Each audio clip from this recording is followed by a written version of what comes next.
The ജേർണലിസ്റ്റിലേക്ക് പശ്ചിമേഷ്യയെ അതീവ ഗുരുതരമായ ഒരു സ്ഥിതിവിശേഷത്തിലേക്ക് തള്ളിവിടുന്ന വിധത്തിലാണ് അമേരിക്കയും ഇസ്രായേലും സംയുക്തമായി ഇന്ന് ഇറാനെ ആക്രമിച്ചത്. ഇറാന്റെ തലസ്ഥാനമായ ടെഹ്റാൻ ഉൾപ്പെടെയുള്ള നിരവധി കേന്ദ്രങ്ങളിലേക്ക് ആദ്യഘട്ടത്തിൽ ഇസ്രായേൽ ആക്രമണം നടത്തിയെന്നാണ് വാർത്തകൾ വന്നത്. പക്ഷേ മണിക്കൂറുകൾ പിന്നിട്ടപ്പോൾ അറിയാൻ സാധിച്ചു, ഗസയിലെ പോലെ പിഞ്ചു കുഞ്ഞുങ്ങളെ അതിക്രൂരമായി കൊന്നൊടുക്കുന്ന പൈശാചിക കൃത്യമാണ് ഇസ്രായേലിന്റെ നേതൃത്വത്തിൽ നടന്നത് എന്ന്. അവിടുത്തെ ഒരു സ്കൂളിൽ പെൺകുട്ടികൾ മാത്രം, കൊച്ചുകുട്ടികൾ മാത്രം പഠിക്കുന്ന ഒരു സ്കൂളിൽ മാരകമായ ബോംബാക്രമണമാണ് ഇസ്രായേലിന്റെ ഭാഗത്ത് നിന്നുണ്ടായത്. അതിൽ 54 കുട്ടികൾ ഇതോടകം മരിച്ചു കഴിഞ്ഞു. 57ഓളം കുട്ടികൾ ഗുരുതരമായ പരിക്കുകളുമായി ആശുപത്രിയിലാണ്. 60-ലധികം കുട്ടികൾ അവശിഷ്ടങ്ങൾക്കിടയിൽ കുടുങ്ങിക്കിടക്കുകയാണ്. മരണസംഖ്യ ഇനിയും കുതിച്ചുയരുമെന്ന വേദനിപ്പിക്കുന്ന, ഞെട്ടിക്കുന്ന റിപ്പോർട്ടുകളാണ് ഇപ്പോൾ ഇറാനിൽ നിന്ന് പുറത്തു വരുന്നത്. അതായത് ഇറാന്റെ സൈനിക കേന്ദ്രങ്ങളോ അല്ലെങ്കിൽ ഇറാന്റെ ഭരണത്തലവന്മാരുള്ള സ്ഥലങ്ങളോ ഒന്നുമല്ല, സ്കൂളുകൾ കേന്ദ്രീകരിച്ച ആളുകളെ കൊല്ലാനാണ് ഇസ്രായേൽ തയ്യാറെടുത്തത് എന്നത് പരിഗണിക്കുമ്പോൾ തന്നെ എത്രത്തോളം കൊടും ക്രൂരകൃത്യമാണ് ഇറാനിലേക്ക് അരങ്ങേറിയിരിക്കുന്നത് എന്ന് നമുക്ക് മനസ്സിലാക്കാൻ സാധിക്കും. അമേരിക്കയെയും ഇസ്രായേലിനെയും ഒക്കെ ന്യായീകരിക്കുന്നവർ, കമന്റ് ബോക്സിൽ വന്ന് വിറളി പിടിച്ച് മെഴുകുന്നവർ ഇതിനൊക്കെ മറുപടി കൂടി പറയണമെന്ന് മാത്രമേ പറയാനുള്ളൂ. എന്തായാലും രാവിലെ ഈ ആക്രമണം നടന്ന് അധികം വൈകാതെ തന്നെ ഇറാന്റെ ഭാഗത്ത് നിന്ന് തിരിച്ചടികൾ തുടങ്ങി. ഇസ്രായേലിലേക്ക് വ്യാപകമായ മിസൈൽ ആക്രമണം ഉണ്ടായി. വടക്കൻ ഇസ്രായേൽ വലിയ സ്ഫോടനങ്ങൾ ഉണ്ടായതായി റിപ്പോർട്ടുകൾ വന്നു. അതുപോലെ തന്നെ ഇസ്രായേലിലേക്ക് ഇനിയും ആക്രമണങ്ങൾ ഉണ്ടാകുമെന്ന് ഇറാൻ ആവർത്തിച്ചു പറഞ്ഞു. ഈ യുദ്ധം തുടങ്ങിയത് നിങ്ങളാണ്, പക്ഷേ ഇതെങ്ങനെ അവസാനിപ്പിക്കണമെന്ന് തീരുമാനിക്കുന്നത് ഞങ്ങളായിരിക്കുമെന്ന് പറഞ്ഞുകൊണ്ട് ഇറാൻ ആദ്യഘട്ടത്തിൽ അമേരിക്കയുടെ ഗൾഫ് മേഖലയിലെ സൈനിക കേന്ദ്രങ്ങളിലേക്ക് ആക്രമണം നടത്തി. Kuwait, Qatar, UAE, Saudi Arabia തുടങ്ങി ഒമാൻ ഒഴികെയുള്ള സകല രാജ്യങ്ങളിലെയും അമേരിക്കൻ സൈനിക കേന്ദ്രങ്ങൾക്ക് നേരെ വ്യാപകമായ മിസൈൽ, ഡ്രോൺ ആക്രമണങ്ങളാണ് ആദ്യഘട്ടത്തിൽ ഇറാൻ അഴിച്ചുവിട്ടത്. ആ സമയത്ത് ഞാൻ പറഞ്ഞിരുന്നു, ഇത് ഇപ്പോഴല്ല രൂക്ഷമാവുക. ഇന്ത്യൻ സമയം ഒരു അർദ്ധരാത്രിയോടടുത്ത് അല്ലെങ്കിൽ ഒരു 9 മണി 10 മണി കഴിയുമ്പോഴേക്കും ഇറാൻ തങ്ങളുടെ യഥാർത്ഥ മുഖം എന്താണെന്ന് കാണിച്ചു തുടങ്ങും എന്നായിരുന്നു ഞാൻ പറഞ്ഞത്. അപ്പോൾ പലരും കമന്റ് ബോക്സിൽ വന്നിട്ട് പറഞ്ഞു, ഇറാൻ ആക്രമിക്കാനുള്ള ത്രാണിയില്ല, ശേഷിയില്ല, ഇറാൻ പേടിച്ചുപോയി, ഇറാൻ ഇപ്പോൾ കീഴടങ്ങുമെന്നൊക്കെ. പക്ഷേ ഇപ്പോൾ രാത്രി വൈകുന്തോറും ഇറാന്റെ നേതൃത്വത്തിലുള്ള അതിശക്തമായ ആക്രമണങ്ങളാണ് റിപ്പോർട്ട് ചെയ്യപ്പെട്ടുകൊണ്ടിരിക്കുന്നത്.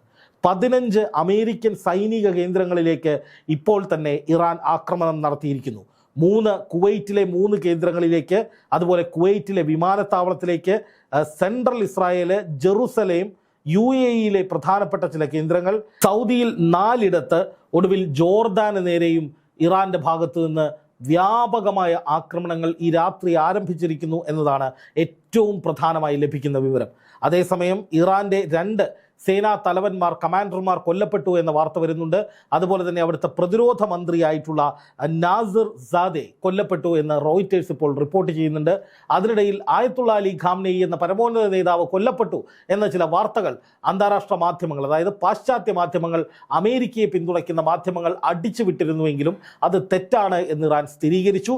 എന്ന് മാത്രമല്ല, ആയത്തുള്ള അലി ഖാംനെയി അധികം വൈകാതെ ഇറാനിലെ ജനങ്ങളെ അഭിസംബോധന ചെയ്ത് രംഗത്ത് വരുമെന്ന് പറയുക കൂടി ചെയ്തതോടെ അമേരിക്കയെ പിന്തുണച്ചുകൊണ്ടിരുന്ന പാശ്ചാത്യ മാധ്യമങ്ങൾ ഖാംനെയി കൊല്ലപ്പെട്ടു എന്ന വാദം പിൻവലിച്ചു. അങ്ങനെ പറയാനുണ്ടായൊരു കാരണം ഖാംനെയിയുടെ കൊട്ടാരത്തിന് നേരെ ആക്രമണം നടന്നു എന്നുള്ളതാണ്.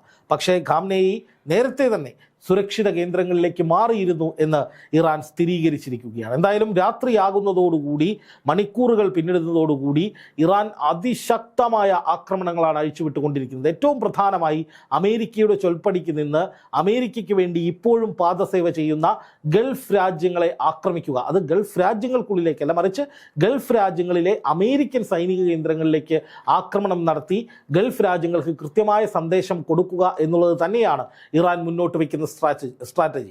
അതായത് ഗൾഫ് രാജ്യങ്ങൾക്ക്, അറബ് രാജ്യങ്ങൾക്ക് വലിയ സമ്മർദ്ദം കൊടുക്കുമ്പോൾ സ്വാഭാവികമായിട്ടും ഈ യുദ്ധം അവസാനിപ്പിക്കാൻ വേണ്ടിയിട്ടുള്ള ഇടപെടലുകൾ അമേരിക്കയ്ക്ക് മേൽ, ഇസ്രായേലിന് മേൽ ഈ അറബ് രാജ്യങ്ങൾ ചെലുത്തും.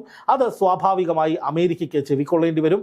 അങ്ങനെ യുദ്ധം ഒഴിവാകുന്ന അവസ്ഥയിലേക്ക് അല്ലെങ്കിൽ പിന്തിരിയേണ്ട അവസ്ഥയിലേക്ക് അമേരിക്ക മാറും എന്നുള്ളതാണ് ഏറ്റവും പ്രധാനപ്പെട്ട ഒരു കാര്യം. അല്ലെങ്കിൽ ഇറാൻ കാണുന്ന ഏറ്റവും പ്രധാനപ്പെട്ട ഒരു കാര്യം അതാണ്. രണ്ടാമത്തെ കാര്യം എന്ന് പറയുന്നത്, ഇത്രയും തീവ്രമായ ഒരു സ്ഥിതിവിശേഷം നിൽക്കുമ്പോൾ ഇറാനെ അതായത് അറബ് രാജ്യങ്ങളുടെ കൂടെയുള്ള ഇറാനെ ആക്രമിക്കുന്ന അമേരിക്കയ്ക്ക് ഇപ്പോഴും സംരക്ഷണം കൊടുക്കുന്ന വിധത്തിൽ അവരുടെ സൈനിക കേന്ദ്രങ്ങൾ ഇപ്പോഴും അറബ് രാജ്യങ്ങളിൽ പ്രവർത്തിക്കുന്നു. അതുണ്ടാകാൻ പാടില്ല എന്നാണ് ഇറാൻ പറയുന്നത്.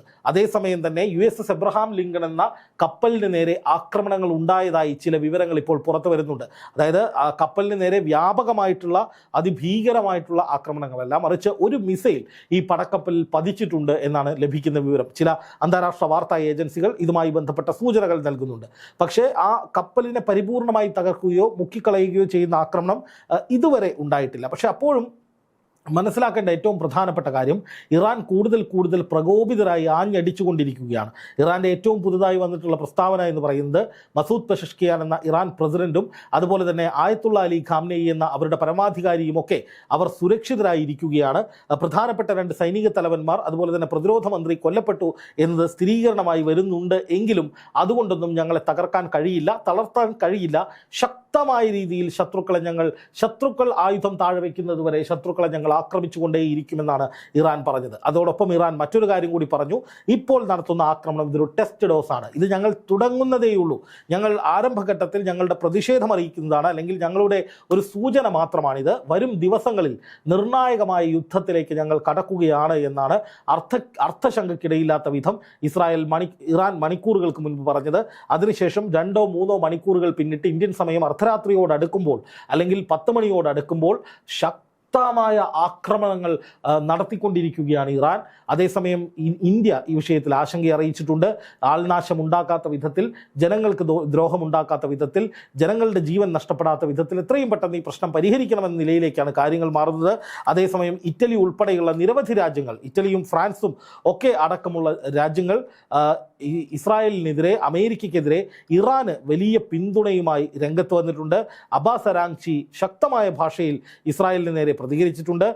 ഇസ്രായേൽ ആക്രമണത്തിൽ തങ്ങളുടെ 2 കമാൻഡറുകൾ നഷ്ടപ്പെട്ടുവെന്നും അത് ഇറാന്റെ സൈനിക ശക്തിയെ ബാധിക്കുന്നില്ല എന്നും ഞങ്ങൾ ശക്തമായി തന്നെ തിരിച്ചടിക്കുമെന്നുമൊക്കെ ഇറാന്റെ വിദേശകാര്യമന്ത്രി അബ്ബാസ് അരാങ്ചി പറഞ്ഞിട്ടുണ്ട്. ഇതോടുകൂടി സമാധാനത്തിന് വേണ്ടിയുള്ള ഒരു ചർച്ച, ഇനി വിയന്നയിൽ നടക്കാൻ പോകുന്ന ചർച്ച, അത് തൃശങ്കുവിലായി കഴിഞ്ഞു. കാരണം ഇങ്ങനെയൊരു യുദ്ധ സാഹചര്യം നിലനിൽക്കുന്ന ഘട്ടത്തിൽ ഇറാനെ സംബന്ധിച്ച് ഇനി അമേരിക്കയെ പിന്തുണയ്ക്കുന്നവരെയും ഇങ്ങോട്ട് ആക്രമിച്ചവരെയും ഒക്കെ ശക്തമായി കടന്നാക്രമിക്കുക എന്നുള്ളത് തന്നെയാണ് ലക്ഷ്യം.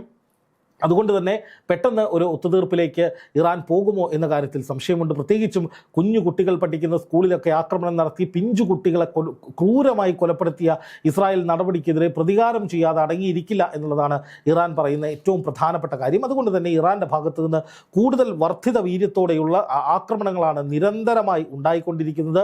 പശ്ചിമേഷ്യയിൽ സമാധാനം വേണം എന്ന നിലയിലൊക്കെ വലിയ തോതിൽ അറബ് രാജ്യങ്ങളൊക്കെ വാദങ്ങൾ ഉന്നയിക്കുന്നുണ്ട്. എങ്കിലും ഒരു തരത്തിലും വിട്ടുവീഴ്ച ചെയ്യില്ല എന്ന നിലയിലേക്കാണ് ഇറാൻ മുന്നോട്ട് പോകുന്നത്. സകലമാന ഇടങ്ങളും, അതായത് തലങ്ങും വിലങ്ങും ആക്രമണം നടത്തിക്കൊണ്ടിരിക്കുകയാണ് ഇറാൻ. ഇസ്രായേലിൻ്റെ കൂടുതൽ കേന്ദ്രങ്ങൾ, അതായത് ഹൈഫ എന്ന തുറമുഖ നഗരവും അതുപോലെ തന്നെ തലസ്ഥാനമായ ടെല്ലവീവുമാണ് തങ്ങളുടെ ലക്ഷ്യമെന്ന് ഇറാൻ ആവർത്തിച്ചിരിക്കുകയാണ്. അതുകൊണ്ട് തന്നെ ഇസ്രായേലിൻ്റെ നഗരങ്ങളെല്ലാം തച്ചു തകർക്കുന്ന വിധത്തിൽ, വെണ്ണീറാക്കുന്ന വിധത്തിൽ, ചാമ്പലാക്കുന്ന വിധത്തിൽ ഗുരുതരമായ ആക്രമണങ്ങൾ ഇനി വന്നുകൊണ്ടിരിക്കും എന്നു തന്നെയാണ് ഇറാൻ നൽകുന്ന സൂചനകൾ. അതായത് ആദ്യ മണിക്കൂറുകളിൽ ചെറിയ ആക്രമണങ്ങൾ നടത്തിയ ഇറാൻ രാത്രിയാകുമ്പോഴേക്കും അതിരൂക്ഷമായ ആക്രമണങ്ങൾ നടത്തുന്നു. പക്ഷേ ഇപ്പോഴും തങ്ങളുടെ രഹസ്യ അറയിലെ ആയുധങ്ങൾ ഞങ്ങൾ ഉപയോഗിച്ചിട്ടില്ല എന്നാണ് ഇറാൻ പറയുന്നത്. ഭൂഗർഭ അറകളിലെ ആയുധങ്ങൾ ഉപയോഗിച്ചിട്ടില്ല, ഞങ്ങളുടെ കയ്യിലുള്ള നിർണായകമായ ആയുധങ്ങൾ ഞങ്ങൾ ഉപയോഗിച്ചിട്ടില്ല. ഇതൊരു തുടങ്ങി വെക്കുന്നു എന്ന് മാത്രമേ ഉള്ളൂ, ബാക്കി വഴിയേ വരുമെന്ന് ഇറാൻ പറയുമ്പോൾ അമേരിക്കയ്ക്കും ഇസ്രായേലിനും ഭയപ്പെടാൻ ഏറെയുണ്ട് എന്ന കാര്യത്തിൽ ഒരു സംശയവുമില്ല.